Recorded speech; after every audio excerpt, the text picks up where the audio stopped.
Hey guys, Jericho here again, bringing you my follow-up video to my first. Again, we're going to cover some rush tactics and some general offensive play. Like I said in my first video, I'm not going to be going over every single kill or death that I get. I really prefer to discuss what I'm doing in general so that hopefully you can pick up on why I do what I do and not what I'm doing. I know a lot of you have already seen this video. It's pretty short, so I'm going to have to cram in a lot of information because there's a lot going on in this video, and I think it's pretty important that you understand it from how I see it. And I think from now on, my general commentary videos, the layout of it itself will be like this. I'll have an intro and then the video itself, in which I'll comment mostly on tactics and the kinds of techniques that I'm using.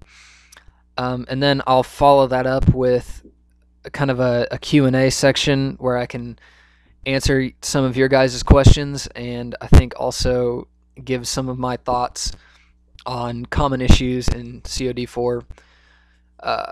Just as an extra thing in case you guys actually wanted my opinion.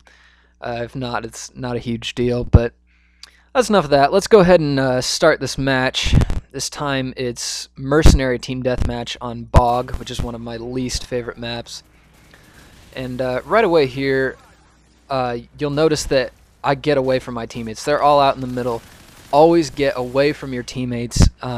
It's not that they'll always get you killed as much as it is, it's a lot harder to hear enemy footsteps if your teammates are always in the way. If you hear footsteps and your teammates aren't around, then you know it's the enemies and you can get an easy jump on them. Always important to remember to use hipfire in about shotgun range. Now, like right here, if you can't get alone, if you can't be alone and your teammates are following you, let them go first. Hang back for just a little bit and let them go find the enemies, because the enemies are going to shoot them first, and then all of a sudden you know where they are. I'm picking up my first airstrike right here as another enemy chopper is being called in, which is not good. It's always important to make sure that you're safe when you call that in. So right here I retreat because I don't want to die in between the time I call my airstrike and when I get my helicopter. Another prime example right here of the Space Invaders technique. I take all three of these guys out. They can't really even touch me.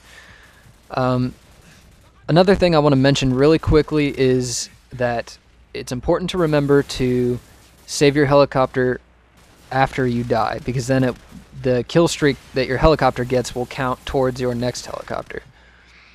Right here I'm playing a little more defensively because I really don't have another option. In a wide open map like this and the enemy team has a chopper up, that's when you really need to start slowing it down a little bit. That's the only time you really should. But if you're on top, if you're the MVP on your team, like I usually am, and if you're a halfway good player, you will be most of the time, that helicopter will seek you out first. So make sure you move in between buildings and just slow things down a little bit. Now, like I mentioned in my previous video, if you kill off the enemies enough time in their own spawn, they'll start spawning on the other side of the map, which is what happens here. If you're getting shot in the back like this, make sure you always retreat as soon as possible. Don't be stupid and try and take them on while you're being shot. Turn the corner and wait for them to follow you, because they almost always will. As I'm calling in my chopper right here, I throw a smoke grenade down the little sniper alleyway to prevent them from taking out me or any of my other guys. Always make sure to also save your frag grenades for common choke points or where you know the enemy will be. Still taking guys out with the Space Invaders technique. If you don't know what that is, watch my first video. When you're rushing, make sure and move in between cover. There was a sniper in that window, so I just angled myself to where he couldn't see me, and it paid off.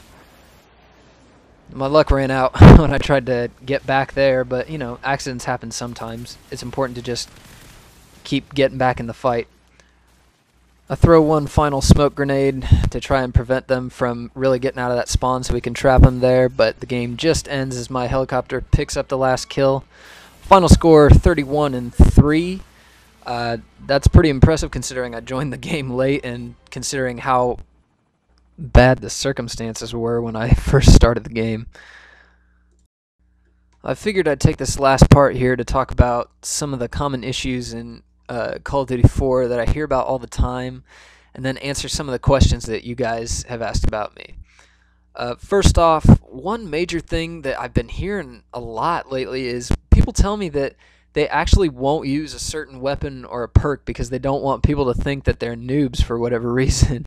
And to that, I can only say that if that's the case with you, you should probably reevaluate why you're playing this game if you're actually ashamed of something that, you know, was put into the game for use in the first place. I mean, all I'm really saying is if you find it fun and effective, if you like playing with whatever that is, then, you know, then use it. It's just a video game, people. I mean, there's no need to treat it with such, you know, oh, it's such serious business. I mean, it's just not worth it. Anyways, moving on. To answer some of the common questions that I get a lot, firstly, yes, I do play with the default sensitivity, whatever that is. I'm not sure exactly what number that is. Even going like one up from that makes me like a horrible shot. So really, just stick to what's comfortable with you. You know, I've seen a lot of people be like, "Oh, he plays on like 6 or 7 or something." Like, no, it's the default sensitivity. You'd be surprised. Now the look sensitivity itself changes a little bit with SMGs and shotguns and assault rifles and whatnot. So, you know, in between an assault rifle and an SMG, the SMG is going to look faster than the assault rifle will. So keep that in mind too. Another question I get a lot is, do I have World at War? And the answer to that is no, and I don't plan on getting it. I'm pretty poor right now, even if I wanted to, so I don't think it's gonna happen, guys. Sorry. All right, on to question 3.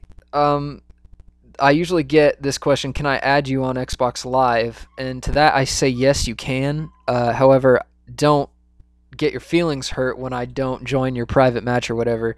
It's not that I don't want to play with you or I think you're too noob for me or something like that. It has nothing to do with that. But when I get on, I usually just want to play what I want to play, and you know, I think you all can kind of understand that. Now that doesn't mean, you know, don't send me messages, because I'm more than happy to respond to any sort of messages or any questions that you have, whether it be on YouTube or on Xbox Live whenever I get on. I recently haven't had a whole lot of time, but I will respond to those kinds of emails, etc., etc. Okay, well, I think that just about wraps it up. Thanks everyone for watching. I appreciate all of your support, and I will try to get on more often. But until then, I will still be uploading videos and hopefully updating my site soon, so stay tuned. Thanks for watching, and good luck.